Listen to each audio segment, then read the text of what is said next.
Hello, and welcome to Noble TV. We are the National Organization of Black Law Enforcement Executives, the Chicago Metropolitan Chapter. My name is Eugene Williams, and welcome.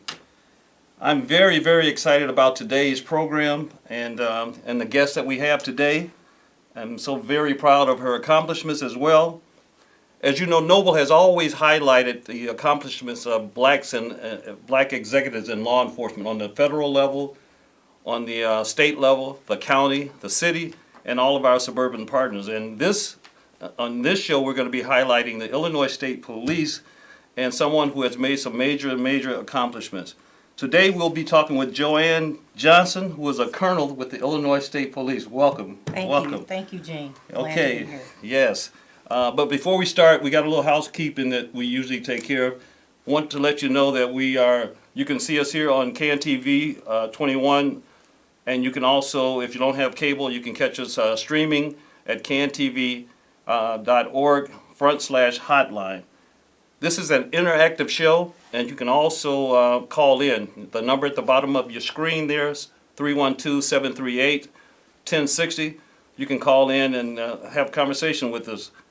I just want to let you know that we'll be taking some calls, but we're not going to do those right away. We're going to jump right in to start with our very special guest. And I want to tell you why I was so excited about having Colonel Johnson here today, because I'm sitting next to history.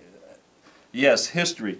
I'm sitting next to the first African-American female black colonel in the Illinois State Police, in the history of the Illinois State Police. And that is really something exceptional. I'm so proud of you having attained that really high rank. And that's something that we should all be celebrating.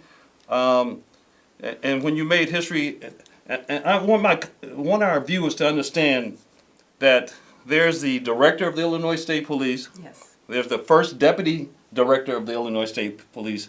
And then right under those two people are 4 colonels. Correct. So only 2 people are above you in all of Illinois State Police. And that is really a great thing to see you ascend so high in the Illinois State Police. And I hope that you haven't finished ascending.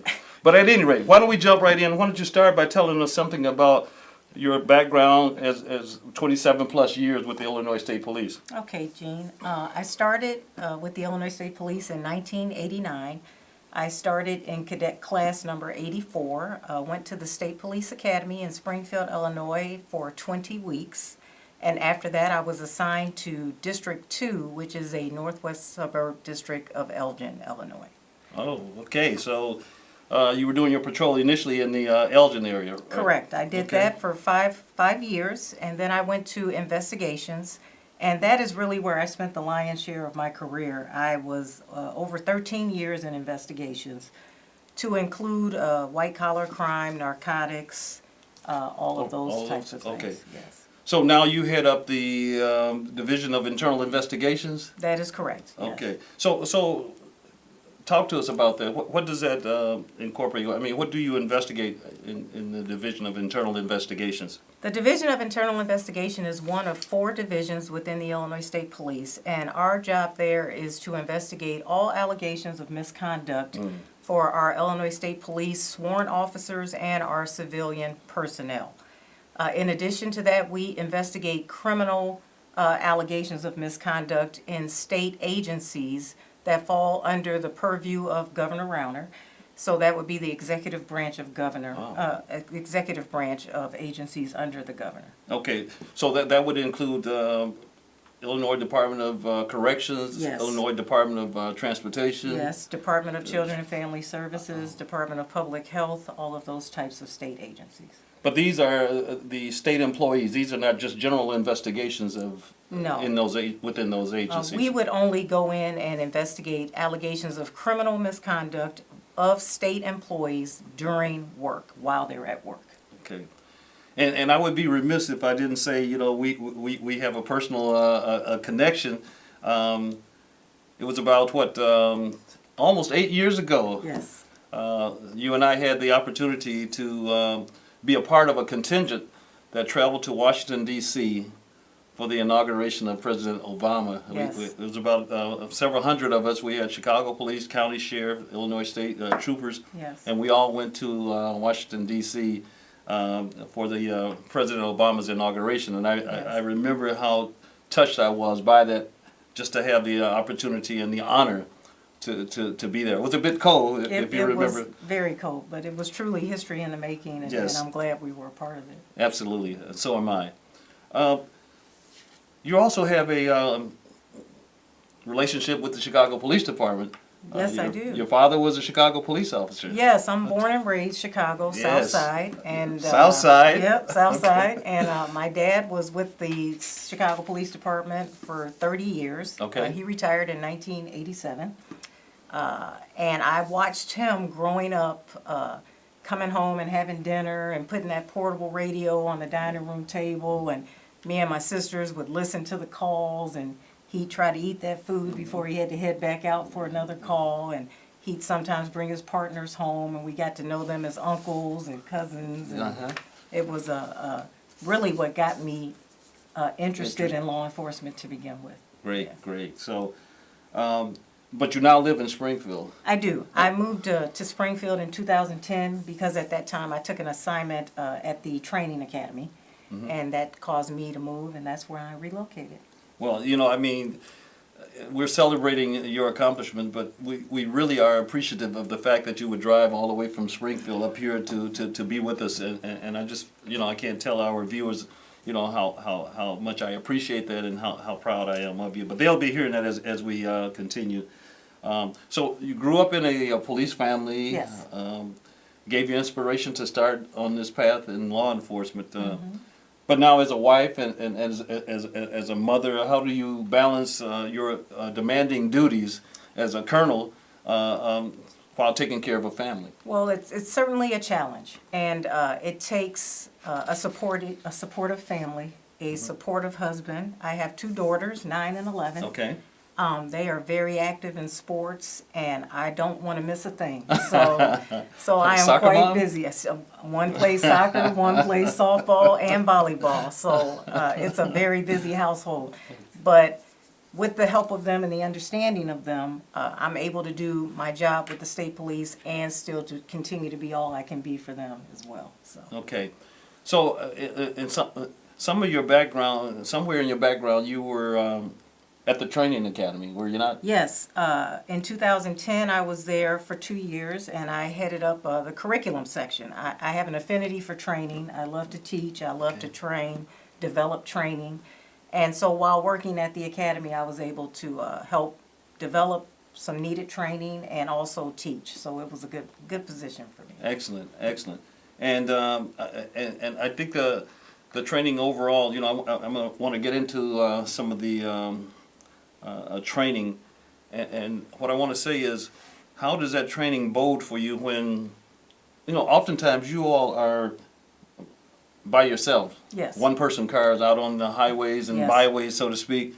And I know there are some confrontations, but there's not. We don't hear a lot about you know, fights and shootouts. Even though there was one recently, we'll talk about that a little later. But so, what is it about the training that you receive that you think bodes well for you when you're out there all by yourself, and maybe the closest trooper is, you know, 100 miles away or someplace like that?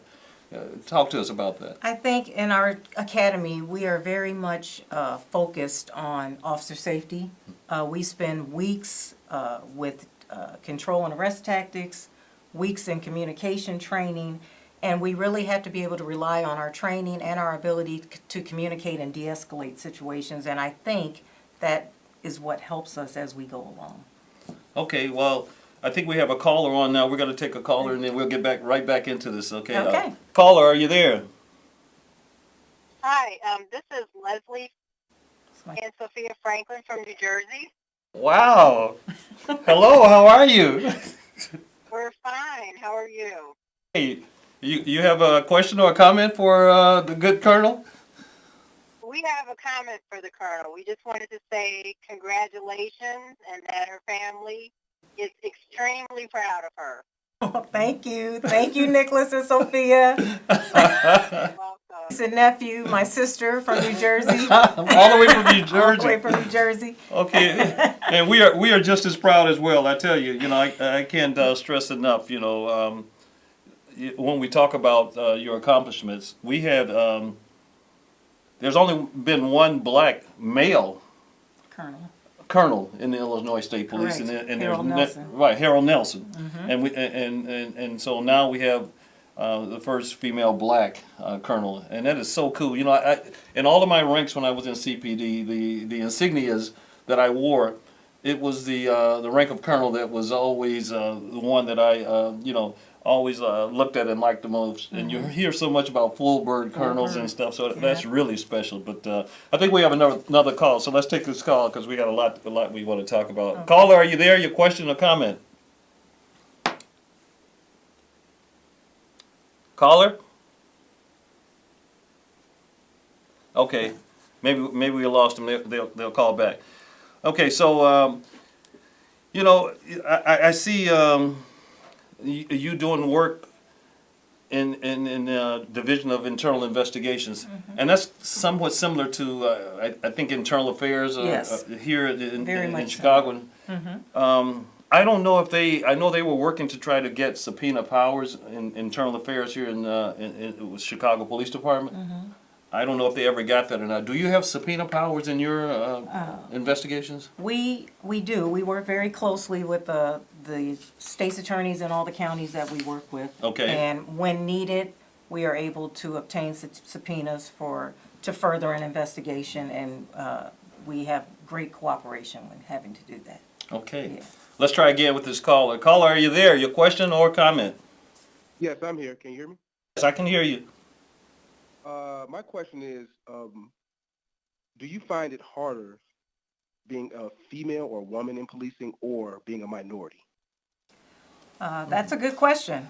I don't find it harder being a woman in policing. Early on in my career when I rode a patrol and I worked midnights a lot, there were times that I think an offender would try to challenge me, maybe more so than they would try to challenge a male trooper because of my stature and because I was a woman. But I never let that sway me. I treated everyone the same and with respect, and found that if you treat people the way they wanted to be treated, like you'd want your family to be treated, it helped a lot for me to gain that compliance that I needed to gain to either effect an arrest or whatever it might be. Okay. Thank you, caller. I think we have another one. Caller, are you there? Hello. I just want to say that it's really nice to see the colonel on TV. It's really impressive to see a woman of her stature on there. But I do have a question. Why don't all police forces have some kind of health and weight standards? It looks like the state police do, and I'm wondering, why don't all police agencies have this going on?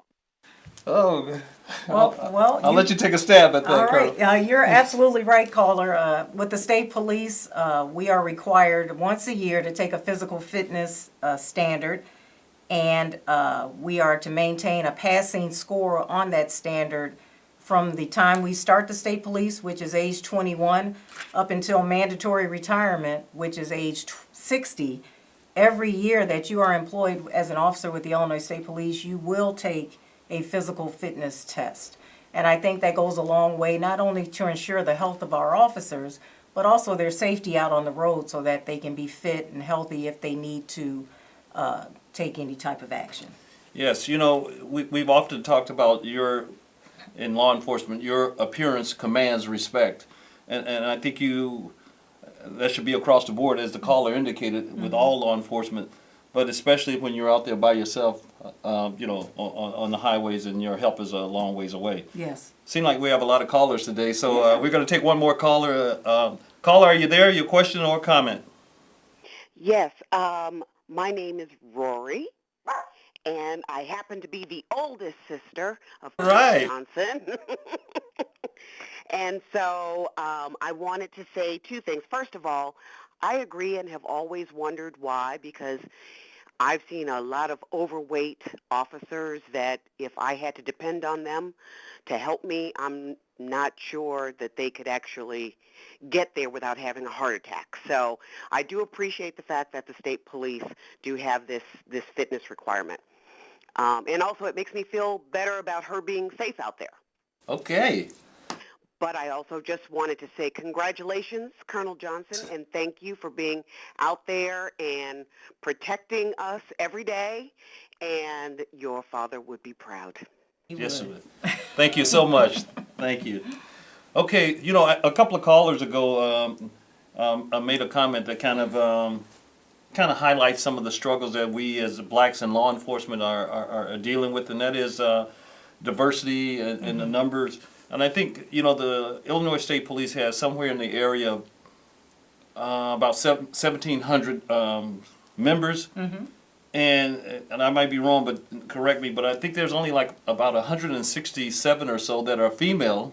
That's correct. And out of that 167, only 22 of them are African American. That's correct. I mean, those, you know, those are chilling numbers. And, you know, I know we have struggles in law enforcement across the entire country. We have our challenges in the Chicago Police Department as we try to, you know, put forth a greater diversity within the department. And I think we have an entry exam coming up in April of 2017 as we try to build that up. When I look at those numbers, you know, just talk to us if you can about what that means to you when you go out there and how you mentor those handful. You know, I mean, it really boils down to that. You know, I saw so many of them at the Bud Billiken parade. I thought there was, you know, hundreds. You know, and then to find out it was only, you know, 22 African American females in the entire, you know, state police. You know, I think that CPD, the state police, and law enforcement across the country needs to do a much better job in attracting qualified minority candidates. Yes, we are field recruiters. We have an entire recruitment unit, but all state police officers are field recruiters because we always tell our people that you are a walking commercial for the Illinois State Police. When you're pumping your gas, when you're getting your cup of coffee to start your shift, and the public sees you, that little girl sees you or that older girl sees you, you're representing not just yourself, but you're representing the entire agency. And so I always try to tell women when I see women and get an opportunity to talk to them that you can do this too. And we have a lot of women that feel if they're moms, that they've lost that window, that they can't start this career, and that couldn't be any further from the truth. And I try to encourage all the women I come across, if you have an interest in law enforcement, by all means, join your local law enforcement agency, join the state police, do whatever you can because we need qualified people and we need to build those numbers of women in general, especially minority women. Okay, so let's back up again. Just remind us, how long is the academy? Right now, it's 27 weeks, and our academy is located in Springfield, Illinois. So unlike some of the local agencies you might be familiar with, when you enter the State Police Academy, you will be there Monday through Friday in a dormitory-style setting, and then you're released Friday afternoon to return Sunday afternoon. And it goes that way for the entire 27 weeks, upon which, if you're successful, you'll graduate. So you're not going home every day No. after? Okay. No, and sometimes I think that's staggering for people, especially if they have a family and have children. That's a lot to ask of someone, to be away from their family for that period of time. But we have had women that have been able to do that with supportive network family. Okay. So I just want you to talk about, you know, we've had some incidents along, we talked about being out there by yourself. You know, I don't know how much, if any, impact that might have on some potential candidates of wanting to come and join the ranks. But recently, there's been several shootings on the Illinois expressways that are investigated by Illinois State Police. But recently there was one where one of your troopers was shot at one of the tollway booths, I think it was, Yes. in the area of one of the toll. Do you have any knowledge about that incident, or? Yes, I do, and you're correct. It happened several weeks ago, and it was at an exit to one of the southern tollways. Okay. He was just leaving the office and headed home after working that day, and exited the tollway and encountered a man that appeared to be doing something with the toll booth, the change bucket. Right. And so when this officer, who's a master sergeant in the Division of Internal Investigation, Oh, when he... I'm sorry. That's your division, isn't it? Yes. Oh, okay. He works Okay, for me, okay. yes. Machariah Fortson is his name. Okay. And he inquired as to what the gentleman was doing, and this person immediately started on the attack and had a weapon and fired a shot. And by the grace of God, Mac was able to escape that encounter with, he was injured, but he was not shot. And so the assailant is still at large, and we are hopeful to get him arrested soon. Okay, you know, it seems to be that there's well, not seems to be, in fact, there was a report that just came out last week, either by the International Chiefs of Police or PERF or both, that indicated a significant increase in police officers being shot at and killed during 2016. So, you know, we're always mindful of that and Yes. always need to be careful. Do you miss patrol? You know, I do. Do you? I do. You know, that's where we all cut our Yes, teeth, if yes, you will. yes. And fond memories of working next to my brothers and sisters out there on the interstates and summertime, and the weather's nice, and you're out there and you're helping people. And but I've done my time in Yes. that aspect of my career, and we have many fine men and women that have come up behind me that are towing the line. And so, yeah, I do miss that, but Okay. I moved on to other bigger and better things. Yes, yes. So we've had a significant, not only an increased number of shootings on expressways, but this year marks the first time in a long time that we've gone over 1,000 fatalities on our interstates and highways here in Illinois. I think the first time since 2008 that we've had 1,000 plus fatalities, and I don't know. Can you share your thoughts on why that might be? I have a couple of things that I think might play into that. Fuel was low this summer. We all appreciated and enjoyed low gas prices. Okay. So that put more drivers on the roads. Okay. And when you have more drivers on the roads coupled with distracted driving, which is really prevalent nowadays, that leads to crashes. And so the state police, we still are very diligently enforcing what we call our Fatal Four, which is speed, failure to wear a seatbelt, distracted driving, and DUI. And we are focusing on those things which we know tend to be the leading causes of serious and fatal accidents. Okay.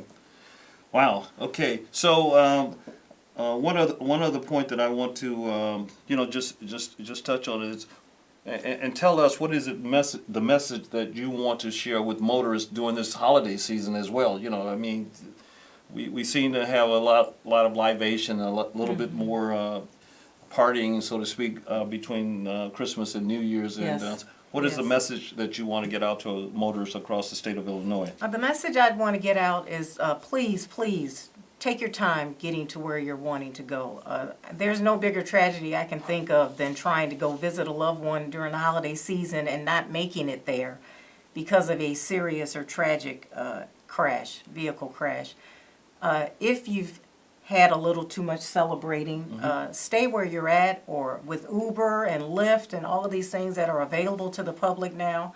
By all means, take advantage of those opportunities to get home safely. Wear your seatbelt, drive carefully, be observant of those around you, lock your doors, all the natural safety things that we would encourage motorists to do through this season. Okay, so I know that you've ascended up through the ranks, and just want you to touch, if you can, on what you do to mentor others coming after you, and tell us about ABLE. I think that's like Noble's counterpart. Within the state police. Within the state police, Yeah. and what it is that you know, and how you mentor to others. So ABLE is the Association of Black Law Enforcement Officers. It's an affinity group within the Illinois State Police that is there to mentor, coach, train, guide our young officers, primarily African American, but it is a group that is open to anyone within the state police that wants to become a member. We do training sessions, we do things in the community like the Bud Billiken Parade, like inner-city basketball leagues, inner-city great. baseball leagues, anything we can do to help the community and help each other. Okay.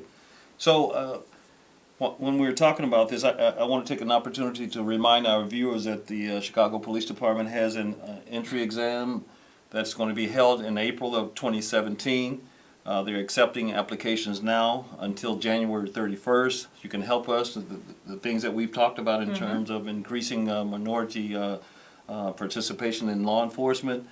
You can go to the City of Chicago website or the chicagopolice.org website to sign up. But when we talk about wanting to be the change, you have to be the change that you want to see. So we're encouraging you to, come and join the ranks of law enforcement, whether it's at Chicago Police Department or our suburban agencies, or if it's the county, or if it's the state police, or even our federal law enforcement partners. And that's one of the things that we as Noble are always pushing for, and we want to make sure that we try to get as many people to come out and join law enforcement as possible. That's our contact information there that you see on the screen. But we have had covered several topics. I know we could talk for a lot longer, but unfortunately we only have a half an hour. And if I talked to Director Leo Schmitz, and thanked him for promoting you, and hopefully this won't be your last promotion. We still are looking for the first female black director of the Illinois State Police. And I don't think Leo will get too upset because we go back a bit as well. But we're coming to the end of our time together. And I just want to again say to you, thank you so very much. And we are so very proud of you. Congratulations for all that you've accomplished. And so unfortunately, our time is running out for tonight. Thank you, Colonel Johnson, for being here with us. Thank you for having me. Yes, Noble is the conscience of law enforcement while being committed to justice by action. Thank you to our viewers and our callers for joining us tonight. I'm Eugene Williams for Noble TV. Good night.